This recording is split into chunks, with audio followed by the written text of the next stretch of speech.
دیکھ لیجیے آپ کتنا نام لیا جاتا ہے محمد رسول اللہ صلی اللہ علیہ وسلم کا.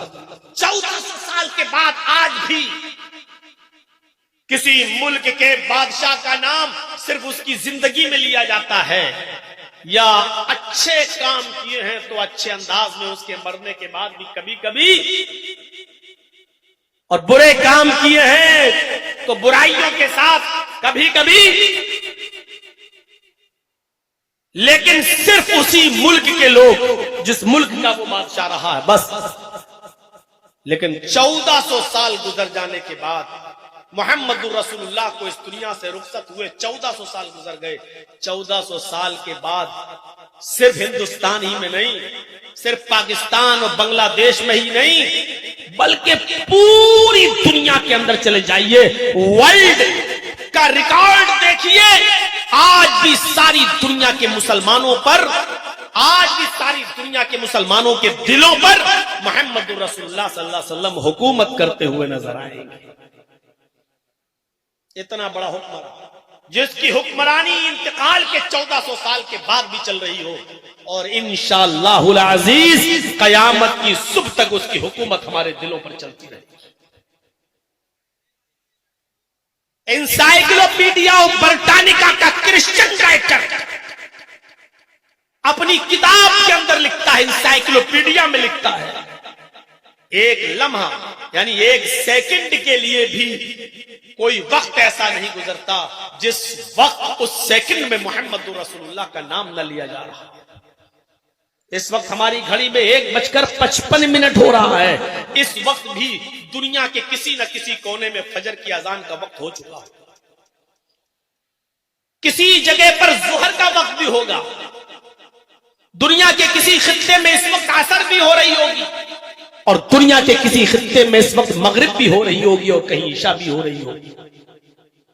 یعنی اس وقت رات کے 1:55 پر بھی وہاں اذانوں میں نبی اکرم کا نام لیا جا رہا ہوگا، اشہد ان محمد رسول اللہ. آدھے منٹ کے بعد پھر کہیں قائم ہو رہا ہوگا، وہاں نام لیا جا رہا ہوگا، پھر 1 سیکنڈ کے بعد کہیں اور نام اذان ہو رہی ہوگی، پھر 1 سیکنڈ کے بعد کہیں اور قائم. انسائکلوپیڈیا برٹانیکا کا کرسچن رائٹر کہتا ہے 1 سیکنڈ بھی ایسا نہیں جاتا کہ وہ سیکنڈ خالی ہو جس میں محمد رسول اللہ کا نام نہ لیا جا رہا ہو.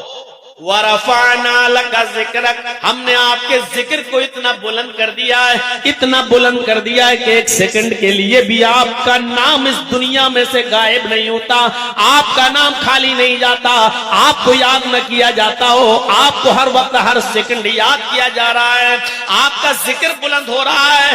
آئے محمد صلی اللہ علیہ وسلم، یہ کافرین مکہ جو کہہ رہے کہنے دو، ہم نے تو آپ کے ذکر کو اتنا بلند کر دیا ہے کہ جو تصور بھی نہیں کر سکتا، کوئی سوچ بھی نہیں سکتا.